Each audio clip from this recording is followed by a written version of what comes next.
How's it going there, everyone? It's Mr. Zen over here, bringing you guys a brand new Magical Girl Raising Project episode discussion. And for today's segment, guys, we are going to be talking about episode 7.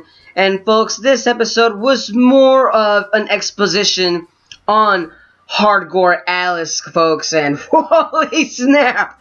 This episode, wow, was it actually pretty great in actually introducing how this character's powers are actually going to be helping her throughout the rest of the series. And it goes to show that she's a formidable magical girl, folks, because when you look at her magical powers, guys, she cannot die.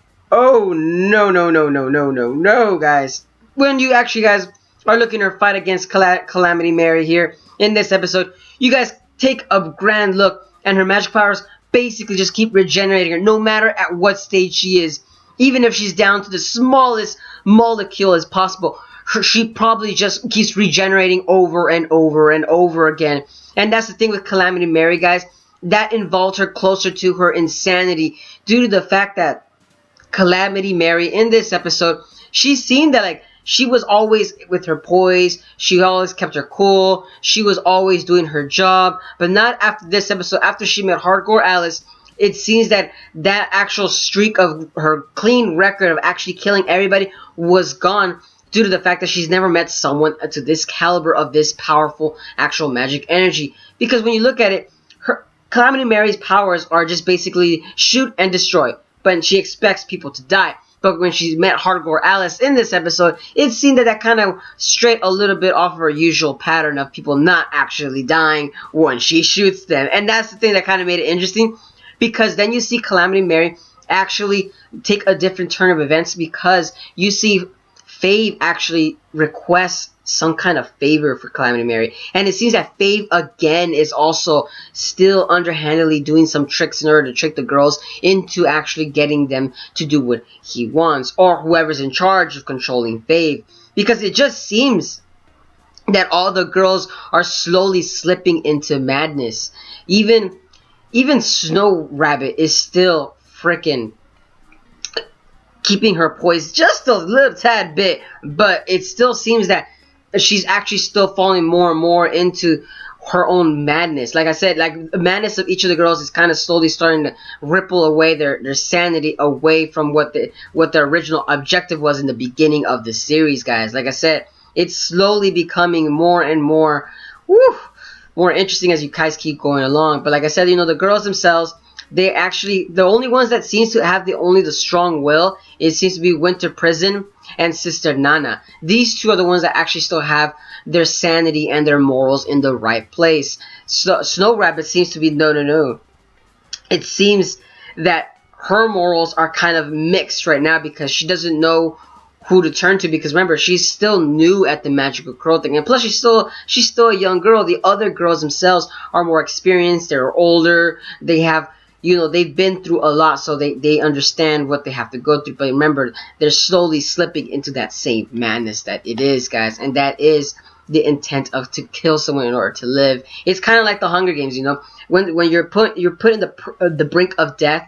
You guys have to change. You guys have to make a sacrifice, and that is, if you have to go in for the kill, you gotta go in for the kill. And this episode, guys, holy snap, it was mostly, like I said, it's mostly changing the perspective of actually looking at the girls and what they're actually gonna do. And Sister Nana in this episode, folks, you kind of see that she's trying to recruit people, intent that they have to band together. And I keep telling myself that is the best idea. I do not know why the other girls are not joining Sister Nana. She's the only one that actually is making sense out of the series, because if you guys band together, then of course you guys are gonna win in the events that are unfolding, and also you guys can share the candies themselves in order to beat Fave's system, so that no one wins. But that's the thing, though, because every girl is selfish and has their own selfish pride too.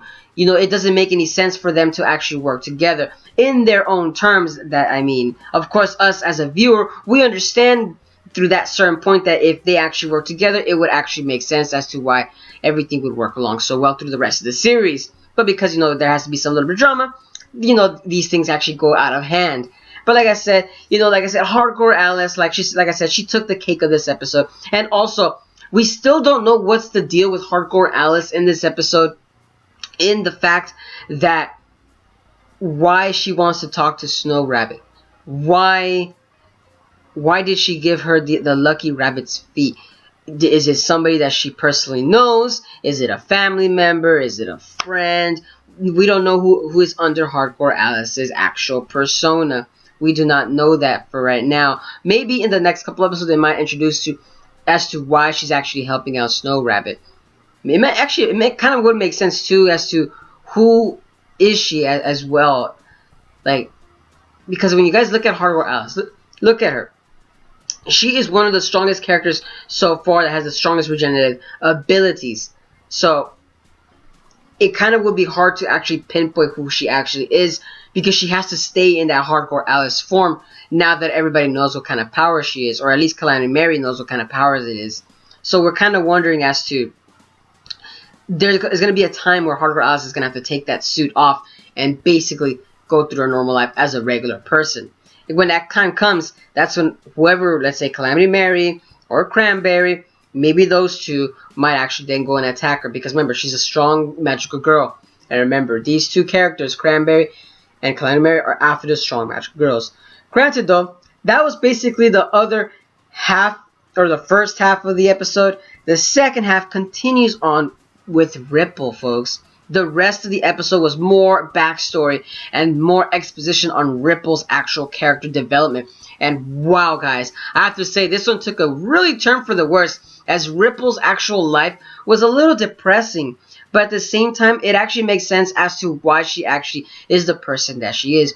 Ripple and Top Speed, they both have very different backgrounds. But like I said, Top Speed, we already know what's going on with Top Speed. They already hinted us enough to already know what's going on with her. Remember, guys, we know Top Speed is pregnant. That's the only reason that we know why she says, I need 6 months. I need to wait 6 more months. She's a mother. That's all that it is. She's a mother, guys. But back to Ripple. Ripple herself. Like, holy snap.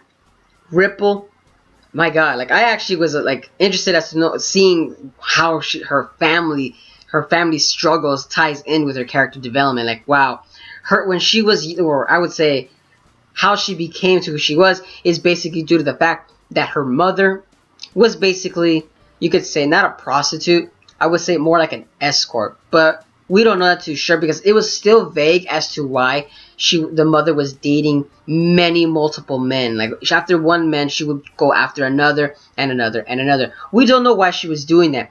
But a lot of us adults already know that that's kind of like prostitution.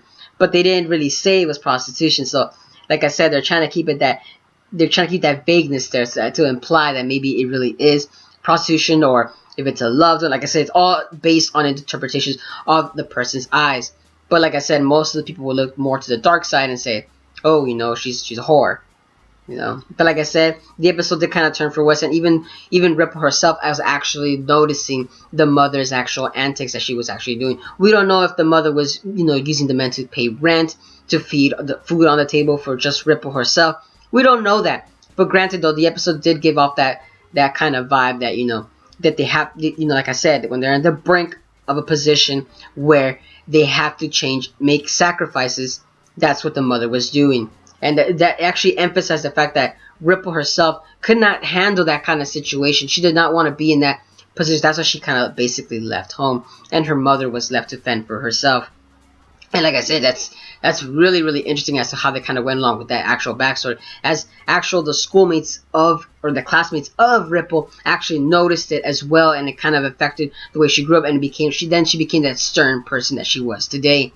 Well, like I said, man, you guys have to watch this. Like, this episode, woo, so many backstories. Ugh. And actually more exposition too. But like I said, though, but that's it for the episode, folks. After that, there was really nothing else more to talk about. It was basically Ripple, Hardcore Alice, and basically Sister Nana. At the end of the episode, though, we do actually get to see Sister Nana go talk to Tama, the Peaky Angels, and the other person that we all are afraid that Sister Nana was going to meet, and that is Swim Swim. We don't know what the heck is going to go on with these two, but one thing's for sure, someone is going to die in the next episode. Someone definitely is, folks, and holy snap, Swim Swim looks like she's about to go on a murder rampage again. And the thing about that too, guys, is the fact that we don't know if Swim is actually keeping her sanity as well. Like I said, the sanity of all the girls are starting to lose within themselves in their own perspective manners.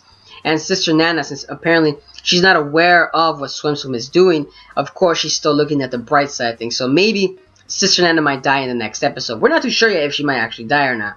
But one thing's for sure though, expect a great battle action episode for the next one. Woo! Can't wait. Can't wait for this week's, guys, or next week's episode. Can't wait. Like I said, the episodes are coming out very, very entertaining, as slowly, bit by bit, we're learning more and more about the magical girls themselves. But like I said, that's it for this episode, folks. Let me know down in the comments below what you guys thought about this episode. What are you guys' thoughts on the next episode? Who do you guys think will actually die out of the... Actually, I shouldn't say that. Who do you guys think is going to be the next contestant in actually losing their magical powers? But personally, I think, in my opinion, it's going to be Calamity Mary. In my opinion. Due to the fact that she's actually losing her sanity in the most messed up way. And that is not following the rules of faith. Because remember, in the episode, you kind of see Calamity Mary just throw, basically, like, you can say alcohol all over her screen recorder. Or her little pocket watch, you can say, whatever it's called. And that kind of makes sense as to why I believe Calamity Mary might be the next one in line. In my honest opinion. But let me know down in the comments below, what are you guys' thoughts on the next contestant. And that's it for today, guys. And let me know down in the comments below. Also, who do you guys think will kill Hardcore Alice? I haven't read the light novels myself, but let me know down in the comments who do you guys think will be based upon the anime itself. But as always, guys, have a wonderful day. And if you guys enjoy my content, give a like, comment, share, and subscribe for more Magical Girl Racing Project anime discussions. And as always, guys, stay golden. But see you in the next